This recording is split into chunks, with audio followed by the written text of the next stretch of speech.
Hello dear students, welcome back एक और new topic के साथ। आज के इस लेक्चर के अंदर हम पढ़ेंगे न्यूक्लियस क्या होता है और न्यूक्लियर मेम्ब्रेन क्या होती है, उसके अंदर न्यूक्लियर पोरेन क्या होते हैं, न्यूक्लियोप्लाज्म के या कैरियोलेंस क्या होता है और न्यूक्लियोलियस क्या है। और उसके बाद थोड़ा यहाँ पर डिटेल में हम डिस्कस करेंगे क्रोमेटिन मटेरियल और क्रोमोसोम का आपने यहाँ पर सुना होगा। चलिए स्टार्ट करें। हमारे पास देखिए सिंपली जितने भी सेल होते हैं, खास करके अर्थ के ऊपर जितने ऑर्गेनिज्म हैं, तो दो तरह के आपने ऑर्गेनिज्म देखे होंगे। एक यूकैरियोटिक होते हैं, दूसरे होते हैं प्रोकैरियोटिक। तो यूकैरियोटिक के अंदर आपके पास जो न्यूक्लियस यहाँ पर मौजूद होता है, तो उनके अंदर ये किस्म की मेम्ब्रेन होती है, ठीक है। ये न्यूक्लियस प्रेजेंट है और उनके बाहर एक किस्म की मेम्ब्रेन है जिसका नाम होता है न्यूक्लियर मेम्ब्रेन, ठीक है। और इनके अंदर उनका जेनेटिक मटेरियल मौजूद है। दूसरा जो मौजूद होते हैं प्रोकैरियोटिक, तो प्रोकैरियोटिक के अंदर आपको जो सेल नजर आएगा उनके अंदर आपको जेनेटिक मटेरियल तो नजर आ जाएगा, लेकिन उनके अंदर आपको न्यूक्लियर मेम्ब्रेन कहें या कंप्लीट न्यूक्लियस मौजूद नहीं होता है। तो यहाँ पर हम डिस्कस करेंगे कि न्यूक्लियस जो है वो यूकैरियोटिक में और प्रोकैरियोटिक में फ़र्क क्या है, ठीक है। और दूसरा इस लेक्चर के अंदर हम कुछ टर्मिनोलॉजीज हैं वो यहाँ पर हम डिस्कस करते हैं। स्टार्ट करते हैं। सबसे पहले न्यूक्लियस है क्या। देखिए न्यूक्लियस एक किस्म की सेंट्रल स्फेरिकल बॉडीज होती हैं जो आपको यूकैरियोटिक सेल के अंदर मिलती हैं। इन बॉडी का काम ये होता है कि जितने भी सेल के अंदर जो एक्टिविटीज़ होती हैं वो कंट्रोल कौन करता है, न्यूक्लियस। कि सेल को डिवाइड कब होना है, सेल के अंदर कौन कौन सी एक्टिविटी को कब करवाना है, तो उसका कंट्रोल होता है न्यूक्लियस के पास। तो न्यूक्लियस जो है इसको कंट्रोल सेंटर भी कहा जाता है, किसका, सेल का, ठीक है। तो क्या कहते हैं इसको, कंट्रोल सेंटर ऑफ सेल। क्योंकि सेल के अंदर जो एक्टिविटीज़ होती हैं उसको मेंटेन करना, उसको कंट्रोल करने का जो काम होता है वो किसका होता है, न्यूक्लियस के पास होता है। इस वजह से control centre of the cell भी कहा जाता है या ब्रेन ऑफ द सेल भी कहा जाता है। इसको एक कुछ की पॉइंट के हिसाब से याद रखें तो ब्रेन ऑफ द सेल, जैसे हमारी बॉडी के अंदर ब्रेन हमारी पूरी बॉडी को कंट्रोल करता है, इसी तरह सेल के अंदर जो ब्रेन कंसीडर किया जाता है वो किसको कंसीडर किया जाता है, न्यूक्लियस को। तो न्यूक्लियस के अंदर आप कह सकते हैं ब्रेन ऑफ द सेल भी इसको कह सकते हैं। अब हमारे पास ब्रेन ऑफ सेल, न्यूक्लियस एक साइंटिस्ट था जिसका नाम था रॉबर्ट ब्राउन। उसने फर्स्ट टाइम इसको डिस्कवर किया था। तो डिस्कवरी में इसका आपको नाम याद रखना कि रॉबर्ट ब्राउन ने 1831 के अंदर न्यूक्लियस को डिस्कवर्ड किया था, ठीक है। तो सबसे पहले इसका इंट्रोडक्शन जो हमने समझा कि भाई न्यूक्लियस है क्या चीज़, कि न्यूक्लियस एक किस्म की स्फेरिकल बॉडीज होती हैं जो आपको यूकैरियोटिक सेल के अंदर मिल रही है।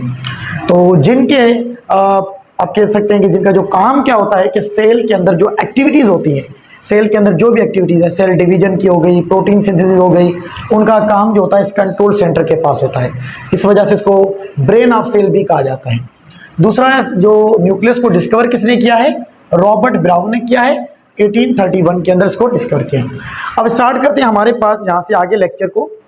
ये आपके पास समझ लें एक किस्म का सेल है, यूकैरियोटिक सेल, और इसके अंदर ये न्यूक्लियस है। इस न्यूक्लियस को हमने बाहर निकाला है, यहाँ पर हम देख रहे हैं, ठीक है। अब ये आपको न्यूक्लियस थोड़ा बड़ा करके दिखाया हुआ है। इस न्यूक्लियस के अंदर वो सारी चीज़ें मौजूद हैं जो सेल को कंट्रोल करने का काम कर रही होती हैं। अब कौन कौन सी चीज़ें इसके अंदर मौजूद हैं, सबसे पहले ये जो न्यूक्लियस है ये इसके ऊपर एक मेम्ब्रेन होती है, ठीक है। इस न्यूक्लियस के ऊपर क्या है, एक मेम्ब्रेन है जिसका नाम होता है न्यूक्लियर मेम्ब्रेन। जैसे कि आपको ये नज़र आ रही है, ये जो आपको रेड कलर की नज़र आ रही है ये न्यूक्लियर मेम्ब्रेन है, ठीक है। ये सेल की क्या हो गई, न्यूक्लियर मेम्ब्रेन हो गई। दूसरा ये जो न्यूक्लियर मेम्ब्रेन होती है ये डबल मेम्ब्रेन स्ट्रक्चर होता है। ये भी एमसीक्यू में पूछा जाएगा कि न्यूक्लियर सिंगल मेम्ब्रेन है या डबल मेम्ब्रेन है। तो ये न्यूक्लियस जो है ये आपको क्या मिलेगा, यहाँ से डबल मेम्ब्रेन मिलेगी। ये मैंने दो मेम्ब्रेन बना दी। इट मीन्स कि न्यूक्लियस के पास क्या मेम्ब्रेन, कितनी मेम्ब्रेन है, दो मेम्ब्रेन है। दूसरा न्यूक्लियस के जो मेम्ब्रेन है इनके अंदर आपको प्रोटीन मिलेंगे, कुछ प्रोटीन मिलेंगे जो ट्रांसपोर्ट करेंगे। किस तरह, जैसे कि ये आपके पास समझ लें यहाँ पर एक किस्म के प्रोटीन मौजूद है। तो न्यूक्लियस के अंदर एक किस्म के प्रोटीन होते हैं, ठीक है, जो ट्रांसपोर्ट का काम कर रहे होते हैं। तो इसको आप न्यूक्लियोपोरिन के नाम कह सकते हैं, न्यूक्लियोपोरिन,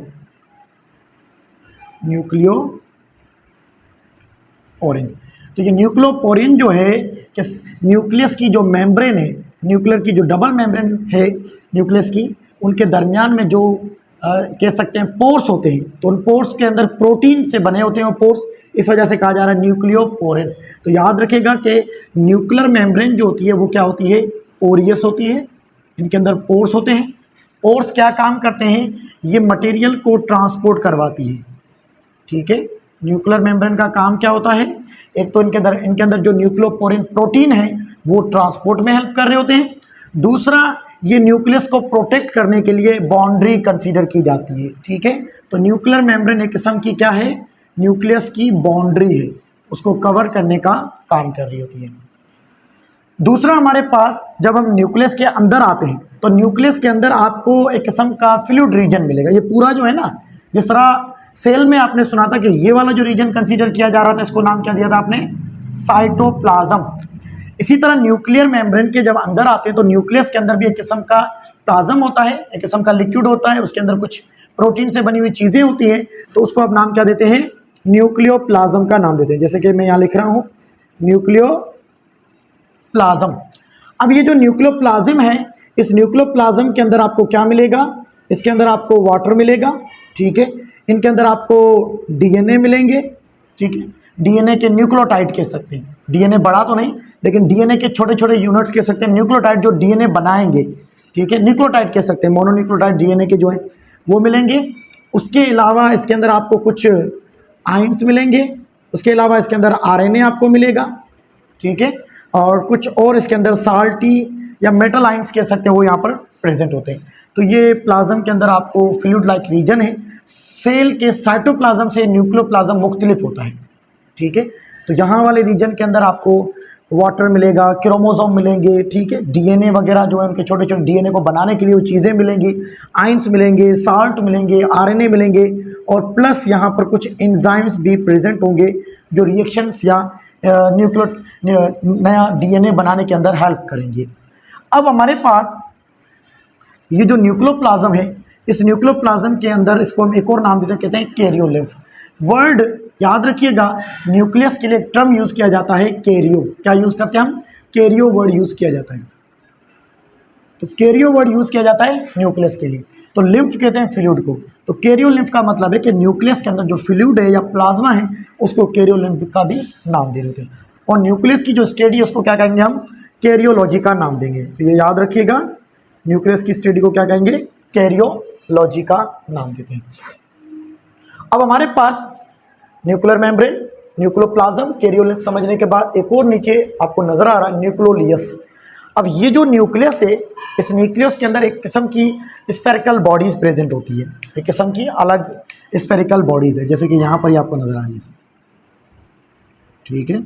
ये आपके पास स्फेरिकल बॉडीज होती हैं।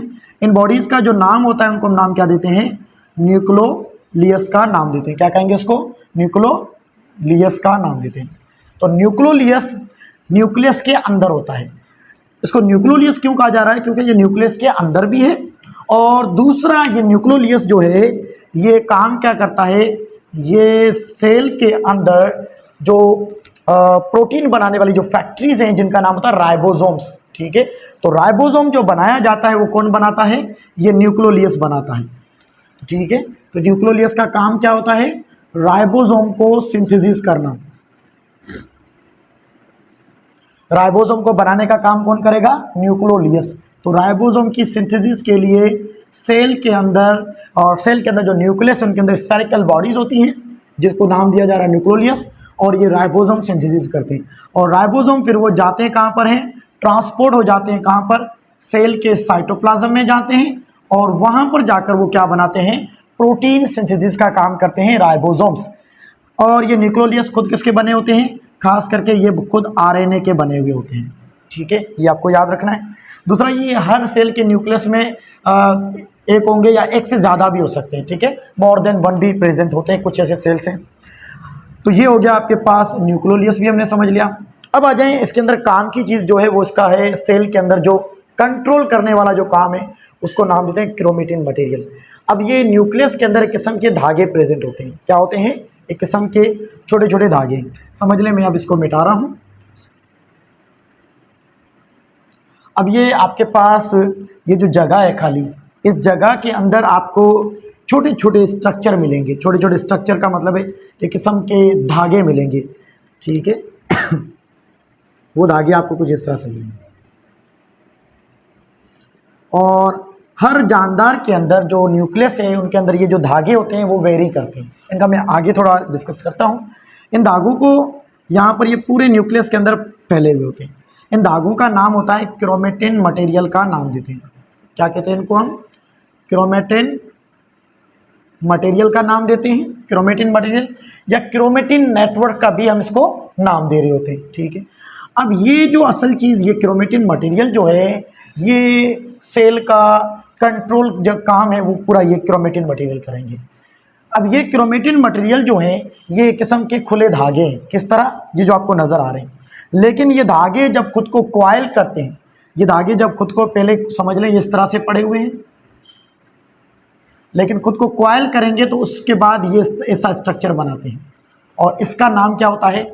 इसको हम नाम दे रहे होते हैं क्रोमोसोम्स का नाम देते हैं।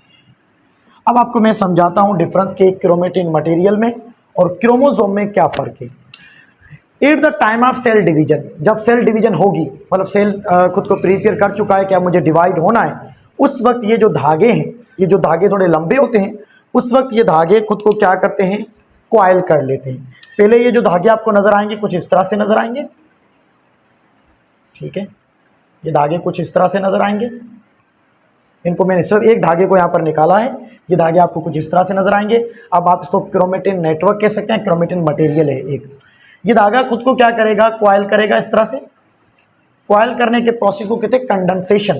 तो ये कंडेंसेशन का प्रोसेस समझ लें यहाँ पर हो रहा है। कंडेंस करेगा, खुद को कॉइल करेगा। अब ये धागा जब कॉइल करेगा तो ये खुद को इस तरह से बना लेगा। अब ये जो कंडेंसेशन का प्रोसेस हो रहा है, समझ लें ये हो रहा है, ठीक है। अब ये धागा खुद को कॉइल कर रहा है। कॉइल करने के बाद ये धागा इस तरह का स्ट्रक्चर बन जाएगा। अब इसको आप नाम दे सकते हैं क्या? ये आपके पास एक क्रोमोसोम बन गया। तो क्रोमोसोम जब सेल के अंदर जो खुले धागे होंगे, अनकंडेंस होंगे, ठीक है, इस तरह से जब धागे नजर आ रहे होंगे तो आप इसको नाम देंगे क्रोमेटिन मटेरियल। लेकिन जब सेल डिवाइड होगा, ठीक है, ड्यूरिंग सेल डिवीजन आप कह सकते हैं ये धागे खुद को कॉइल करेंगे, मतलब खुद को लपेटेंगे, ठीक है, कॉइलिंग करेंगे। जैसे कोई धागा है पहले खुला हुआ पड़ा है और उसके बाद धागे को लपेट दें, तो जब धागा लपेटेगा तो मोटा हो जाएगा, ठीक है। तो मोटे धागे को हम नाम क्या देंगे? क्रोमोसोम का नाम देंगे। फिर जब सेल डिवीजन हो जाएगी, आफ्टर सेल डिवीजन ये धागा वापस खुद को क्या करेगा? अनकंडेंस कर देगा। ये धागा वापस खोल देगा खुद को। खोलने के बाद ये धागा कुछ पतला नजर आएगा इस तरह से। तो थिन मटेरियल नजर आते हैं आफ्टर सेल डिवीजन के बाद। और जो ड्यूरिंग सेल डिवीजन ये जो थिन मटेरियल जो धागे हैं क्रोमेटिन मटेरियल, ये खुद को कॉइल करते हैं। कॉइल करने के बाद ये मोटा धागा बन जाएगा जिसका नाम क्या होगा? क्रोमोसोम। तो क्रोमोसोम आपसे पूछा जाएगा कब अपीयर होते हैं? तो क्रोमोसोम जब नजर आएंगे ड्यूरिंग सेल डिवीजन हो रही होगी, ड्यूरिंग सेल डिवीजन। और क्रोमेटिन मटेरियल सेल डिवीजन के बाद बनते हैं। ये आपको दो डिफरेंस याद रखना। अब आ जाए हमारे पास ये बने किसके होते हैं। देखिए ये जो क्रोमोसोम हम वर्ड यूज कर रहे हैं, इस क्रोमोसोम के अंदर दो चीज़ें आपको नजर आएंगी। ये जो धागा कंडेंस किया जाता है इसके अंदर दो चीज़ें, एक इसके अंदर आपको मिलेगा डीएनए और दूसरा इसके अंदर आपको क्या मिलेगा? हिस्टोन प्रोटीन इनके अंदर प्रेजेंट होते हैं, ठीक है। तो ये आपको क्रोमोसोम में भी नजर आएंगे, उसके अंदर क्रोमेटिन मटेरियल में भी है। ये धागा जो है, ये धागा इसको आप कंसीडर कर सकते हैं, ये डीएनए है। दूसरे आपको जो बॉल लाइक स्ट्रक्चर नजर आ रहे हैं, ये क्या होते हैं? ये हिस्टोन प्रोटीन होते हैं। कौन से प्रोटीन होते हैं? Histone protein. तो क्रोमोसोम या क्रोमेटिन मटेरियल ये दो चीज़ों से मिलकर बना होता है। क्रोमोसोम कितनी चीज़ों से मिलकर बना हुआ है? दो। तो क्रोमोसोम के अंदर एक आपको डीएनए मिलेगा और दूसरा इसके अंदर क्या मिलेगा? हिस्टोन प्रोटीन मिलेगा। तो डीएनए प्लस हिस्टोन प्रोटीन ये जब मिलेंगे तो क्या बन जाएगा? इनसे क्रोमोसोम बन जाएगा। अब कैसे बनता है? जैसे कि ये धागा जो है डीएनए, आप समझ लें एक धागा है। अब ये धागा जो है ये डबल होता है। डीएनए का जो स्ट्रैंड होते हैं, दो धागे होते हैं, तो डबल स्ट्रैंड कहा जाता है। तो डीएनए के ये जो धागे हैं ये डबल स्ट्रैंड है, ये इसका नाम हो गया डीएनए। दूसरा इसके अंदर आपको क्या नजर आएंगे? एक किस्म के प्रोटीन नजर आएंगे। समझ लें कि ये प्रोटीन यहाँ पर है, ठीक है। और इनके अंदर टोटल 8 प्रोटीन है। कितने प्रोटीन है? 8। समझ लें 2 ये 4 6 8। इन 8 प्रोटीन के ऊपर ये डीएनए जो है ये व्रेप किया होता है कुछ इस तरह से। ये क्या होता है, इस तरह से व्रेप किया होता है। ये खुद के धागे को इन प्रोटीन के ऊपर बार बार कॉइलिंग करके एक इस तरह से मोटा धागा बन जाएगा, और जिसको आप नाम क्या दे रहे होते हैं, क्रोमोसोम का नाम दे रहे हैं। अब ये देखें यहाँ एक स्ट्रक्चर बन गया, ये धागा और ये प्रोटीन, ये ग्रीन जो नजर आ रहे हैं, ग्रीन का नाम क्या है, हिस्टोन प्रोटीन कहेंगे इनको। जब ये किस्म का बॉल लाइक स्ट्रक्चर बना है, इस स्ट्रक्चर को नाम क्या देते हैं, न्यूक्लियोसोम का नाम देते हैं। तो आपसे पूछेंगे न्यूक्लियोसोम क्या होता है, कि जब डीएनए डीएनए जो धागा है वो हिस्टोन प्रोटीन के ऊपर व्रेप करेगा तो ये किस्म का स्ट्रक्चर जो बना है एक, इसको न्यूक्लियोसोम कहेंगे। फिर एक न्यूक्लियोसोम बनेगा, फिर ये धागा आगे जाएगा, ठीक है। आगे फिर यहाँ पर क्या मौजूद होंगे, प्रोटीन होंगे। कौन से प्रोटीन, हिस्टोन प्रोटीन होंगे, समझ लें यहाँ पर। फिर से ये धागा क्या करेगा, इस हिस्टोन प्रोटीन के ऊपर व्रेप करेगा इस तरह से। व्रेप करने के बाद अब ये दूसरा न्यूक्लियोसोम बन गया, पहले ये न्यूक्लियोसोम, अब ये दूसरा न्यूक्लियोसोम। इस तरह के बहुत सारे न्यूक्लियोसोम बनकर ये क्रोमोसोम क्या हो जाएगा, मोटा हो जाएगा, थिक हो जाएगा। फिर जब cell division, during cell division ये धागा खुद को कॉइल करेगा, सब सेल डिवीजन हो जाएगी, फिर ये धागा वापस क्या होता जाएगा, खुलता जाएगा। प्रोटीन इनके साथ ही रहेंगे, इनके साथ मौजूद रहेंगे, अलग नहीं होंगे, ठीक है। अब देखिए ये साथ क्यों होते हैं, प्रोटीन के अंदर ऐसी क्या चीज़ है और डीएनए के अंदर ऐसी क्या चीज़ है जो उनको मिला के रखती है। तो डीएनए के ऊपर जो चार्ज होती है वो नेगेटिव चार्ज होती है, ठीक है, और प्रोटीन के ऊपर जो चार्ज होती है वो कौन सी होती है, पॉजिटिव चार्ज। तो डीएनए के ऊपर समझ लें कि पॉजिटिव चार्ज, सॉरी डीएनए के ऊपर आपको नेगेटिव चार्ज और प्रोटीन के ऊपर आपको कौन सी चार्ज मिलेगी, पॉजिटिव चार्ज मिलेगी। तो नेगेटिव और पॉजिटिव चार्ज की अट्रैक्शन की वजह से वो जो डीएनए का जो धागा होता है वो प्रोटीन के ऊपर क्या कर लेता है, व्रेप कर लेता है, जिसकी वजह से स्ट्रक्चर बन रहा है जिसका नाम क्या है, क्रोमोसोम, इसको नाम दे रहे होते हैं, ठीक है। अब क्रोमोसोम जब कंडेंस होता है तो इसके स्ट्रक्चर बनते हैं। यहाँ एक इसको धागे का जो ये सेंट्रल एरिया है, एक किस्म का स्ट्रक्चर बनता है, ये धागा जो ये सेंट्रल एरिया है, इस जगह को नाम क्या देते हैं हम, सेंट्रोमियर का नाम देते हैं। क्रोमोसोम कंडेंस करता है, कंडेंस करने के बाद एक किस्म की कंस्ट्रक्शन बनाता है, एक ऐसी जगह जहाँ पर क्रोमोसोम जाकर कंस्ट्रक्ट होता है। देखिए यहाँ पर आकर ये क्रोमोसोम देखिए यहाँ कंस्ट्रक्ट हो गया है, नेरो हो गया, बिल्कुल नेरो हो गया है। तो इस जगह का नाम होता है सेंट्रोमियर, और सेंट्रोमियर को आप एक और नाम दे सकते हैं, प्राइमरी कंस्ट्रक्शन का भी नाम दे सकते हैं, ठीक है। Primary constriction, construct word use किया जा रहा है।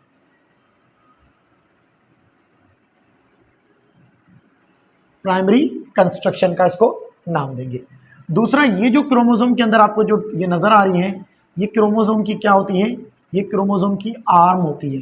क्या कहते हैं इसको, क्रोमोसोम की आर्म, ठीक है। और इसके क्रोमोसोम के आर्म जो है, इस एक आर्म ये हो गई, ये दो आर्म हो गए, ठीक है। तो दोनों आर्म को मिलाकर एक इसको नाम पूरा दिया जाता है, ये क्रोमेटिड कंसीडर किया जाता है। क्या कंसीडर किया जाता है, क्रोमेटिड, एक क्रोमेटिड है, ठीक है। इस पूरे को क्या कह रहे होते हैं हम, एक क्रोमेटिड है। तो आपसे पूछा जाएगा कि इस तरह की डायग्राम आएगी कि इसके अंदर क्रोमेटिड कितने, तो भाई धागा तो एक ही है ना, क्रोमेटिन मटेरियल एक ही था ना, उसने खुद को कंडेंस किया है, बस आर्म दो बना लिए लेकिन वो मटेरियल एक ही है। तो इसको क्रोमेटिड कितने होंगे, एक क्रोमेटिड है। दूसरा, इसके जो क्रोमोसोम है, इसके एंड के अंदर, एंड आर्म के जो एंड है, इसके इस जगह को नाम क्या देते हैं, टीलोमर का नाम देते हैं। इसको नाम क्या देते हैं, टीलोमर का नाम देते हैं। ये यहाँ पर भी होगा, इस आर्म के अंदर भी ये टीलोमर प्रेजेंट है। ये क्या करता है, एक क्रोमोसोम को दूसरे क्रोमोसोम के साथ ज्वाइन होने से रोकने का काम करता है, कौन, टीलोमर, ठीक है। अब आपके पास ये ड्यूरिंग सेल डिवीजन, मैंने कहा ना सेल डिवीजन के दौरान ये धागा जो है क्रोमेटिन मटेरियल ये कंडेंस करता है और ये धागा क्या हो जाएगा, मोटा हो जाएगा। मोटा जब ये धागा हो जाएगा तो ये खुद की कॉपी बनाता है। ड्यूरिंग रिप्लिकेशन जब नया सेल बनेगा उस वक्त ये धागा डबल हो जाएगा, दो बनाएंगे, क्योंकि एक धागा वो जो डिवाइड होगा वो सेल बनाएगा, तो दो सेल जब बनेंगे तो उसमें एक आधा क्रोमोसोम उधर जाएगा और दूसरा आधा क्रोमोसोम उधर चला जाएगा। तो ये क्या करेगा, खुद की कॉपी बनाएगा। कॉपी बनाएगा किस तरह बनाएगा, आप यहाँ देखें, ये आपके पास एक क्रोमोसोम हो गया, ठीक है, ये सेम, और इसका एक क्रोमेटिड हो गया। अब ये बिल्कुल एक किस्म की आइडेंटिकल कॉपी बनाएगा अपनी यहाँ पर इसके साथ, तो इसको आप नाम क्या देंगे, सिस्टर क्रोमेटिड का नाम देंगे। एक इनकी कॉपी बन गई आइडेंटिकल, ठीक है, इसका नाम क्या हो गया, सिस्टर क्रोमेटिड। मतलब ये क्रोमोसोम जब अपनी एक और कॉपी बनाएगा खुद के साथ ही रिप्लिकेट करेगा, ठीक है, इसको कहते हैं रिप्लिकेशन। तो नया जब क्रोमोसोम बनेगा कॉपी, तो वो अटैच होगी, वो उस वक्त क्या होगी, अटैच। लेकिन जब सेल डिवाइड होगा उस वक्त ये दो जो कॉपीज बनी हुई हैं अलग हो जाएंगी, ठीक है। तो ये कॉपी यहाँ से क्या हो जाएगी, अलग हो गई ड्यूरिंग सेल डिवीजन। फिर वो आधा क्रोमोसोम उधर चला जाएगा, आधा क्रोमोसोम उधर। तो इसको हम हाफ कह रहे हैं, लेकिन ये हाफ नहीं है, कंप्लीट क्रोमोसोम होता है। क्या होता है, कंप्लीट क्रोमोसोम का नाम दे रहे हैं। तो ये क्रोमोसोम और ये क्रोमोसोम ये सिस्टर क्रोमेटिड्स कहलाते हैं, क्योंकि एक दूसरे की कॉपी होते हैं, ठीक है। तो ये था डीएनए के बारे में थोड़ा बहुत। न्यूक्लियस क्या होता है इसको हमने समझा है, क्रोमेटिन मटेरियल क्या है, क्रोमोसोम क्या है, दोनों में मैंने आपको फ़र्क भी डिवाइड बता दिया है। दूसरा, हमारे पास हिस्टोन प्रोटीन क्या होते हैं, एक किस्म के प्रोटीन है, ठीक है। और इन प्रोटीन के ऊपर पॉजिटिव चार्ज होती है और डीएनए के ऊपर नेगेटिव चार्ज होती है, जिसकी वजह से ये आपस में मिलते हैं और अट्रैक्शन होती है और स्ट्रक्चर बन जाता है क्रोमोसोम। तो आप पूछे क्रोमोसोम किसका बना हुआ, तो क्रोमोसोम के अंदर क्या होते हैं, डीएनए और हिस्टोन प्रोटीन। अब डीएनए के अंदर आपको जब डीएनए का स्ट्रैंड जब आप देखेंगे तो डीएनए का स्ट्रैंड आपको कुछ इस तरह से नजर आएगा, ये आपको डीएनए का स्ट्रैंड नजर आएगा। अब जो डीएनए के जो स्ट्रैंड है ये पूरा आपका क्या कहेंगे इसको, डीएनए। और इन्हीं डीएनए के स्ट्रैंड के अंदर आपको छोटे छोटे जगहें मिलेंगी, जैसे कि ये आपको एक जगह मिल रही है, ये डीएनए की छोटी जगह, इस जगह को आप कहेंगे जीन है। तो अब देखें क्रोमोसोम के अंदर आपको क्या मिल रहा है, डीएनए और हिस्टोन प्रोटीन। फिर डीएनए के अंदर आपको क्या मिल रहे हैं, जीन मिल रहे हैं। और इन जीन के अंदर मौजूद होती है इंफॉर्मेशन, जो जेनेटिकली हम कहते हैं ना कि जेनेटिक्स, वो इंफॉर्मेशन सारी इस जीन के पास है। अगर हम इंसान हैं तो हमारा जो बालों का कलर है, हेयर कलर ब्लैक है, ब्राउन है, ठीक है। उसके अलावा हमारा स्किन कलर है, हमारी बॉडी हाइट जो है वो सारा इस जीन के पास है, कि कौन से जीन जो है वो हाइट के हैं, कौन से स्किन कलर के जीन है, कौन से हेयर कलर के जीन है, वो इंफॉर्मेशन इस जीन के पास मौजूद होती है। तो ये था एक छोटा सा टॉपिक न्यूक्लियस के बारे में, और पूरा डिटेल के अंदर जितना हो सकता था मैंने सारे बुक के पॉइंट्स क्लियर कर दिए हैं। और कोई क्वेश्चन हो तो आप कमेंट बॉक्स में ज़रूर पूछ सकते हैं। आने वाले लेक्चर्स के अंदर हम डीएनए के बारे में भी पढ़ेंगे कि डीएनए होता क्या है, लेकिन ये आपके अभी जो सेल का जो चैप्टर है वहाँ पर इतना डिटेल में नहीं है, लेकिन डीएनए के ऊपर एक अलग लेक्चर आएगा, ठीक है। क्रोमोसोम का स्ट्रक्चर जब पढ़ेंगे कि क्रोमोसोम है क्या, क्रोमोसोम का नाम क्यों दिया गया, खुद किस तरह बनता है, और डीएनए के अंदर क्या है, आरएनए के अंदर क्या है, इनके नाम ऐसे क्यों हैं, वो आने वाले लेक्चर्स के अंदर हम ज़रूर एक्सप्लेन करेंगे आपको। Thank you so much.